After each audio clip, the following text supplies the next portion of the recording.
And so as we begin to understand our emotional responses and develop a greater self-awareness about how we habitually respond to the events in our lives, we can actually begin to reach a place of equanimity and peace that brings us closer to our true self, to our more authentic self, to our inner sanctum, that place of deep abiding peace within our being. And the concept is called near enemies and far enemies. And these relate to emotions in this way. Near enemies are those emotions that appear similar to the desired quality or the desired emotion, but they are actually ones that begin to undermine it. Far enemies, on the other hand, are the opposite, and they're easily recognizable for what they are. For instance, a near enemy of compassion is pity. A far enemy of compassion is cruelty. Sometimes we can think we're being compassionate to somebody, but actually we're pitying them. And that can be hard for a person to distinguish between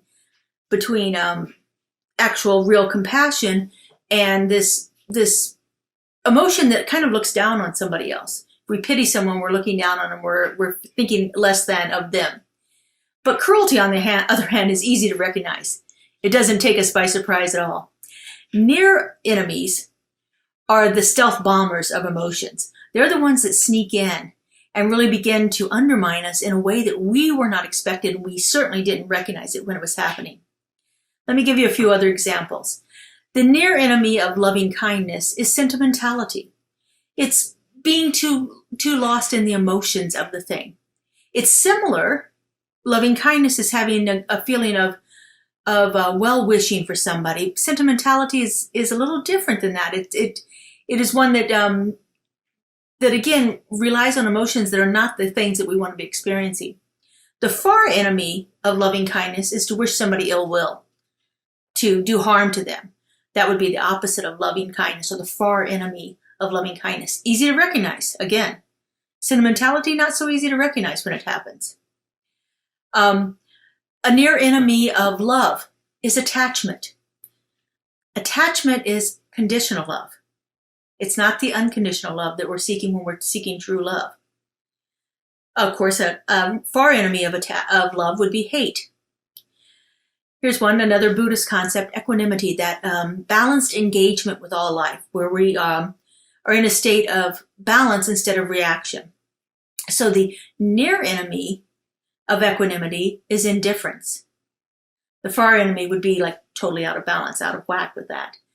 And so these are concepts that we can begin to explore, because what happens is that the near enemies begin to stop us from cultivating meaningful connection. And we can't figure out why it is. The far enemies, real opposite things, they're not the ones that get in the way. We can recognize those. We can see those when they're coming, usually from a distance. It's the near enemies that we don't quite get. And most of the time, they're easy to recognize the far enemies, but it's not so easy to recognize the near enemies. And we get tricked into believing that everything is okay, that we're actually experiencing true emotions when we're in that field of near enemies. Up front, they seem okay, but they actually lead to more and greater disconnection. And because, we think of emotions in relationship to others, but it's also emotions in relationship to our own self, our own inner knowing. And so when we begin to get a sense of what those near enemies are versus the far enemies, then we can actually begin to recognize them for what they are. The imposters, those near enemies, they can look like and feel like we're cultivating closeness. They can look like we're getting closer to somebody else. They can look like and feel like we are getting a deeper understanding of ourselves. But they really begin to sabotage the relationships, and they actually leave us feeling more alone and in pain than before, because what they do is they make us begin to doubt ourselves. They are so stealthy that we internalize the pain and we think that something's wrong with ourselves. Near enemies can feel like manipulation. They can feel like that thing that we hear bantered around a lot lately, gaslighting. If you're not familiar with what gaslighting is when you point out that someone has done something wrong and that person then turns it back onto you. They say you're overreacting. You misunderstood. Oh, it's just you. You're just the only one who feels that way. Nobody else feels that way. And those are what we call gaslighting. It's when you know somebody's done something and then they turn it around to where you begin to doubt yourself. And so when we begin to doubt ourselves, then it's more self-sabotaging. But when we can begin to recognize that for what it is, that behavior is actually not the actual true emotion, the actual true emotion that we're seeking, like love or compassion or equanimity or loving kindness, all of the things that we're actually seeking, but they're actually those near enemies that are undermining our experience of those emotions. The near enemy when we're working with our emotions, the near enemy can feel like we're trying to control things. The far enemy can feel like we're walking away from it. So if we're walking alongside with our emotions, if we are accompanying our emotions along this journey, the spiritual path that we're on, and we get this feeling of like we need to control those emotions, then we're operating in a state of near enemy. We are operating in that state where we're close to getting to what we want, but we're doing something else to push it away. In her book, Brene Brown talks a lot about this concept of armoring up. And armoring up is one of the ways that near enemies show up. We harden ourselves to the experience that we're having. We harden ourselves to the emotions that we're experiencing and the feelings that are going on there. And then we begin to think something's wrong with ourselves. Again, kind of like gaslighting ourselves in this case. We begin to internalize it and think there's something wrong with us. When these near enemies are operating, like I said, the far enemies, they're easy to see. We can walk away from those. But it's the near enemies that are stealthy. They're the ones that are sneaking up on us and operating in our experiences in a different way. So Brene Brown says that near enemies are states that appear similar to the desired quality but actually undermine it. Far enemies are the opposite of what we're trying to achieve. And on the surface, near enemies of emotions or experiences might look or feel like connection. But ultimately, they drive us to disconnect from ourselves and from each other. When we are experiencing near enemies, we have a tendency to think it's the real thing. But in actuality, it is something that is undermining the true experience of the emotion. And it's hard to get to that place of deep connection with ourself, with our source, with others, when near enemies are working so hard in our lives to undermine the true sense of the true feeling that we're actually trying to get. And so the far enemies are completely the opposite enemies, but the near enemies are opposite in a sneaky little way. And so when we begin to look at emotions and actually begin to see what's really operating on in our lives, last Wednesday night, we took a look at identifying emotions in our bodies, where the different emotions are operating and what they might have to tell us, what kind of experience that we're thinking about, what is coming through with those emotions. This week, I'd like to take us into a different meditation about experiencing the opposites of emotions, the opposite kinds of emotions, the two different ones. And again, we're going to go back into our bodies because our bodies have an inherent intelligence within them that is always ready to speak to us when we just take the time and we listen to it. When we actually begin to tap into the various aspects of our lives and we see and sense and feel how those emotions are working in us. You know, we can feel ourselves tighten up. We can feel our breathing pattern change. We can feel a tension in our head or a need to distract ourselves. That's a sneaky one. That's a near enemy. When we want to distract ourselves, when we want to stop, this is silly. I just don't want anything to do with that. That's our ego trying to keep us from having to deal with the issues that are at hand here.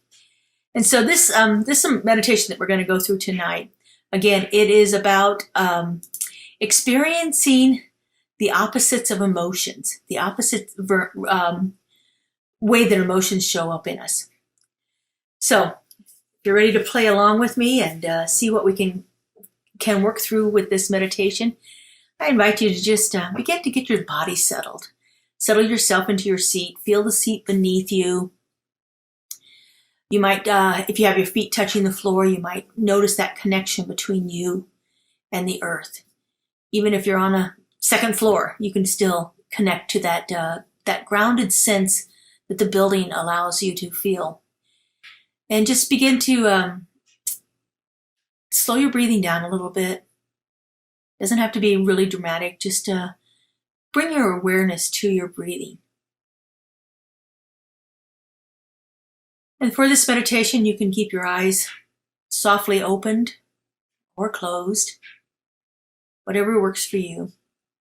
I tend to like to close mine because it stops that visual distraction from happening for me. If anything is moving about in the room or anything that catches my attention, it can distract me out of my meditation. Again, our ego likes to shift us away from things if it can. And so either with your eyes open or closed, just settle into a comfortable position. And as you're settling in, just allow your senses to open to the environment and the sounds around you. Notice any sensations of warmth or coolness where the air touches your skin, where your body touches the surface.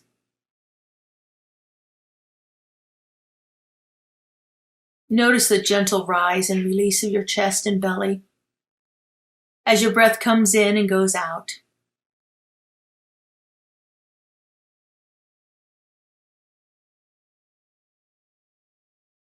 And welcome the feeling of being alive in your body.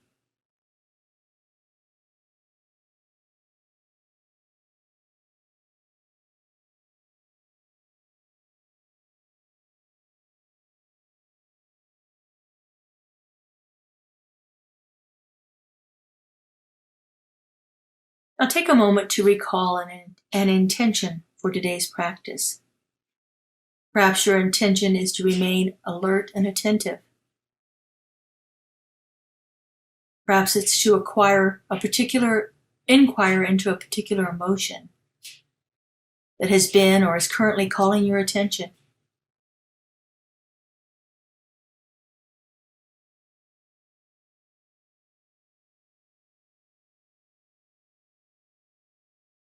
Just begin to scan your consciousness and see if there's anything particular that is drawing your attention to it.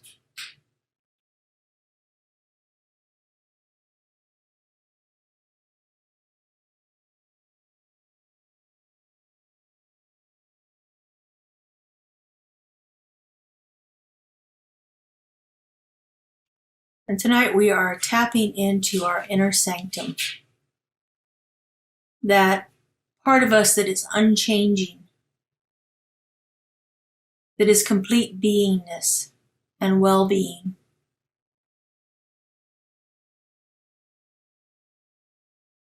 This inner sanctum is always with us, continuously and constantly. And we can return to it at any moment. More than a physical space within our body, it is a place of deep consciousness, a place of unchanging peace, a place of well-being.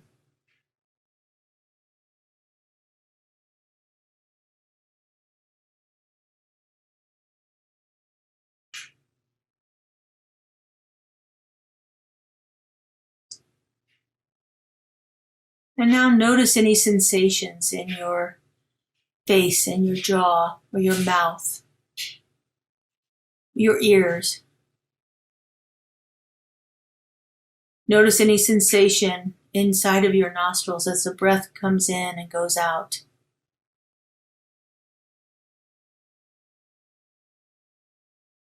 Notice any sensations around your eyes.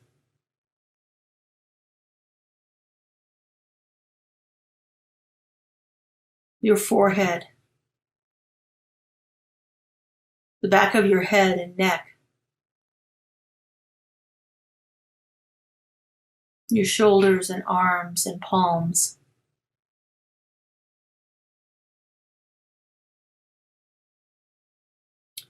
Just welcome the sensations. Don't try to judge them or change them. Just acknowledge their presence.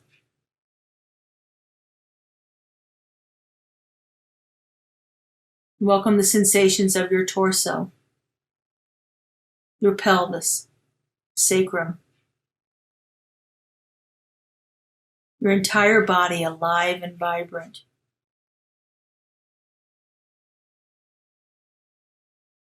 Your hips, legs, and feet.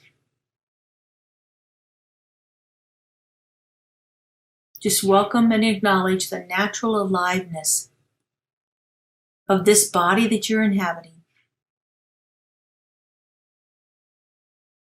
And all of the sensations radiating from it.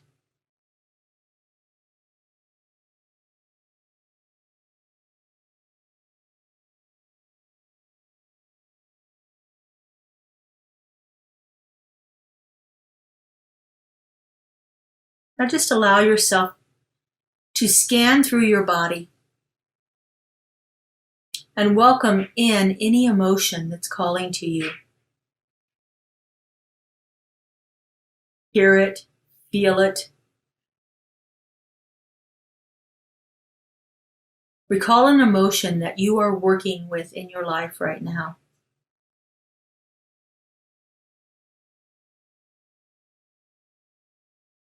If no emotion is present right now, just bring to mind a recent emotion.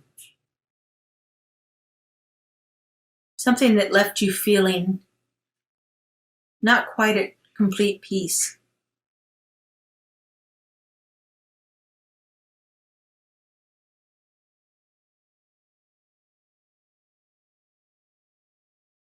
Where and how do you feel this emotion in your body?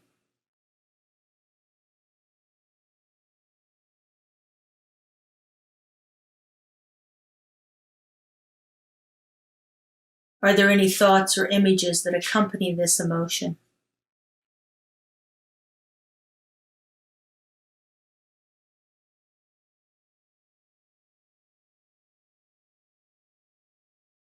Just welcome it into your experience just as it is, without judging or trying to change it or fix it.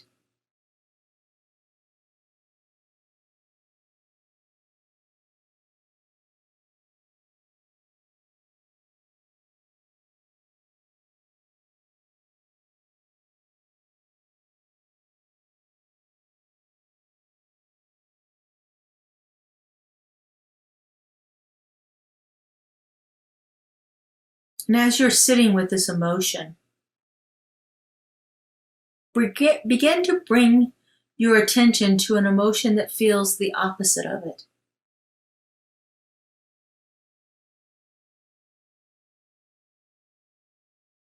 And begin to notice if you are experiencing this emotion in your body as well.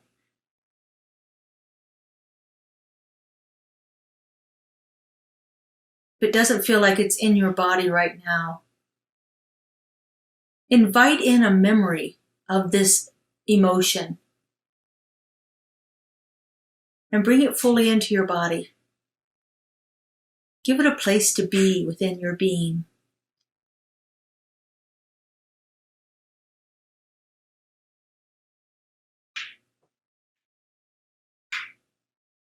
Now just rest with these two emotions. Your original emotion and the one that is the opposite of it.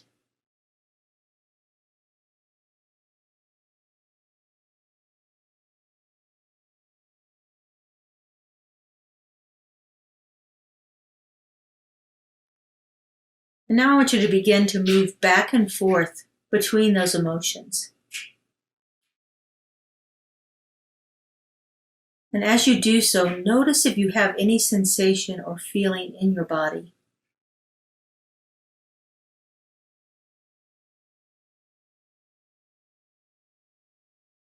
Notice how each emotion impacts your body and how it settles in your mind. Again, without judging, without changing or fixing it. Just allow both emotions to exist simultaneously within your body, within your being.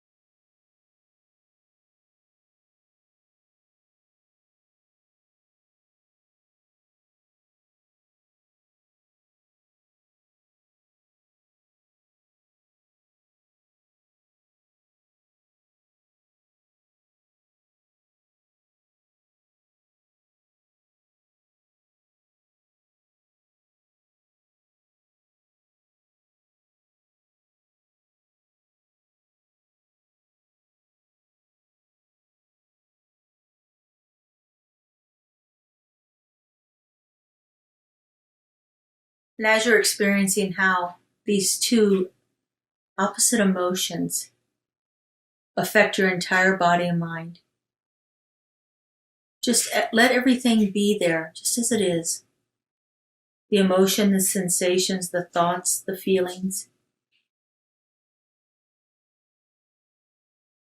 Allow yourself to be with them, but not attached to them.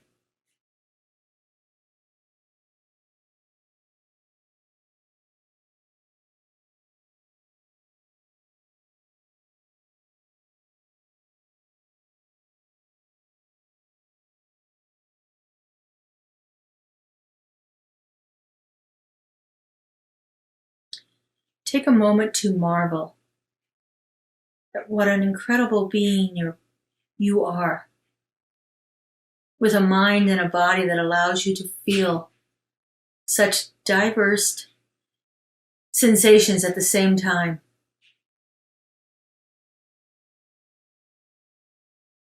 Just take a moment to delight in the simple feeling of well-being and awe as you experience these two different emotions.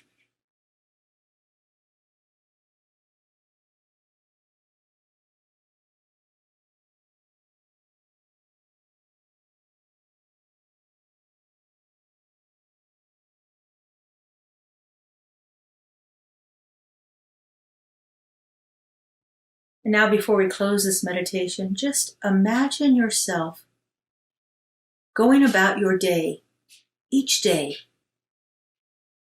with the intention of welcoming these various emotions that arise as messengers.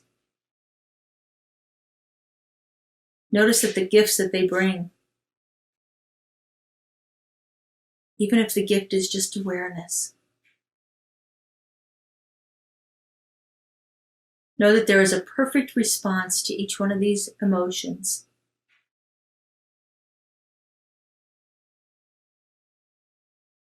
And know that being in balance with these opposite forces creates a sense of harmony with yourself and with all of life.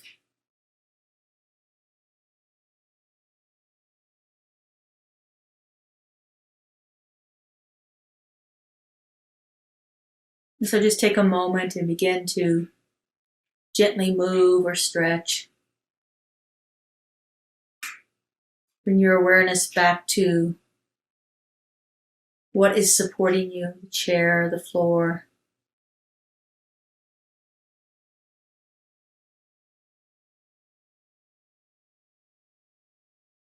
All the while, try to maintain that sense of groundedness and ease, keeping your heart opened, and a sense of well-being moving throughout your body and mind.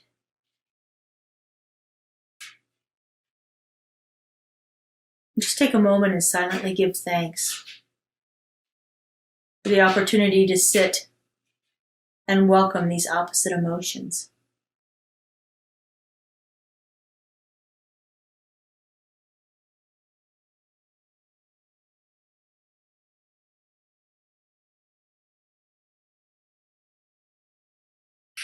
So each moment in our life, we have an opportunity to approach everything as a place for spiritual growth, a place for more awareness to be developed, a place to understand ourselves a little bit deeper. That place is always within us, and we just simply need to tap into it. That's how we get that true sense of our inner sanctum. It's when we have the willingness and the courage to go within and look. So one of our other spiritual practices is one of my favorite. It's prayer. We call our prayer affirmative prayer, or its technical name is spiritual mind treatment. And so if you would you turn within once again while we open ourselves up to truth as it is revealed through the practice of prayer.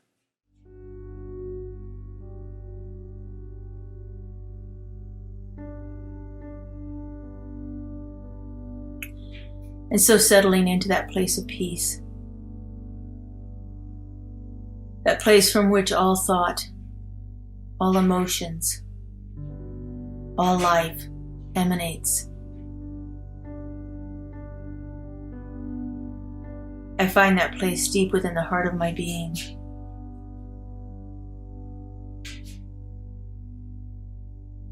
I know that place surrounds me, fills me, is living through me, is showing up as me. This is the place of the divine, the indwelling place of spirit, that creative intelligence that has brought forth everything into existence,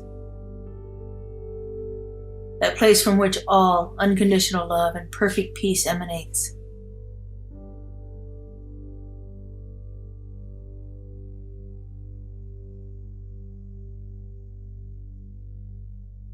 I know that I am divinely connected to this place, to this peace, to this love, to this creativity, to this infinite intelligence.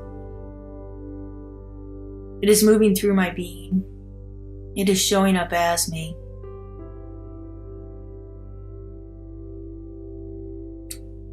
Because I know that there is only this one. I know that it not only exists within me, but within all of creation. With every person and everything that has ever been. For each of us is that perfect and unique manifestation of the One, endowed with all that it is. And so knowing this truth, I speak my word of truth, my word of principle, my word of power. I know that there is a force that is continually moving forth into expression through each and every one of us. It is that creative love intelligence that has brought forth everything into existence, that is experiencing the world as each one of us. And I know within this perfection and wholeness, all things exist. All things exist. And while they may seem like opposites, they may seem contrary to our well-being, there is a place for each and everything to operate. And as we become aware of our divine connection to that one source, that one presence, that one infinite intelligence, as we open ourselves to a greater awareness of how it is operating in our lives are transformed. We are no longer subject to the dualistic nature of these emotions.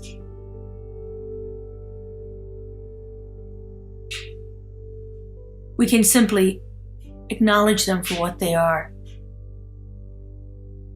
give them a place to be, and release them from our experience.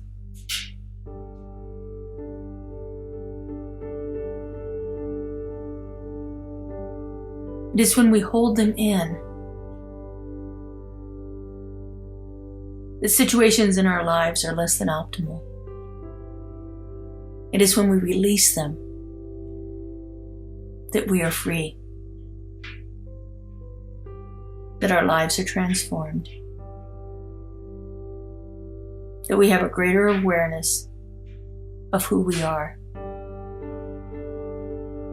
And all of this knowledge, all of this power, all of this presence resides within our inner sanctum. It is the truth of our being. And as we remember that and acknowledge that and allow it to live through us, we are transformed. And oh, how magnificent that is. I'm so grateful to know this. I'm so grateful to feel it. And I'm so grateful to see it operating in the lives of everyone around me. And so I just release this into the law that knows and does exactly what is needed at every moment. I let it be and I let it go. And so it is. Amen. Here at Center for Spiritual Living Greater Las Vegas, we are a mission and vision-driven community. We offer transformative educational opportunities, deep and meaningful moments of connection, uplifting Wednesday and Sunday services. We greatly appreciate your contributions that support the amazing work we're doing here in Southern Nevada. We have several easy ways you can contribute. We have text to give. Simply text the amount of your donation to our text to give number and you'll be prompted to enter your information. There's a link to our online donation page posted below this video where you can contribute by debit or credit card. And of course, you're always welcome to send a check to our office if that works better for you. All of your contributions go to support the great work that we're doing here in Greater Las Vegas community.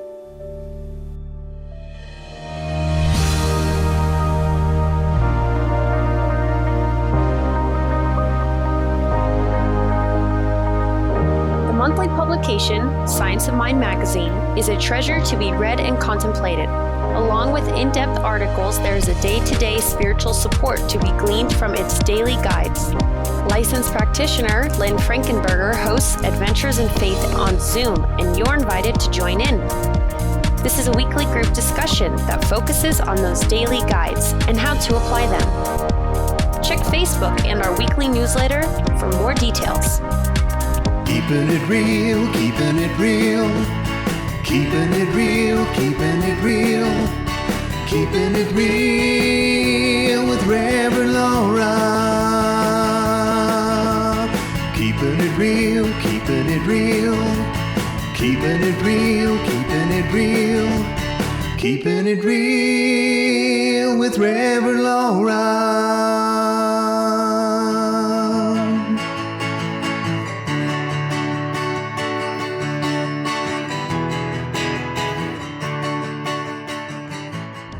CSL Greater Las Vegas brings you much of your favorite spiritual music every Friday at 7 p.m. with spiritual soundscapes. Enjoy performances from CSLGLV vocalists along with special guest singers. It's music for your soul. Subscribe to the CSLGLV YouTube channel to get a convenient link sent to you for each musical performance. At CSL Greater Las Vegas, it is our mission to inspire spiritual discovery through community connection, exploration, and celebration. This mission supports the all-inclusive vision of Centers for Spiritual Living worldwide, in which we envision a world that works for everyone and all of creation.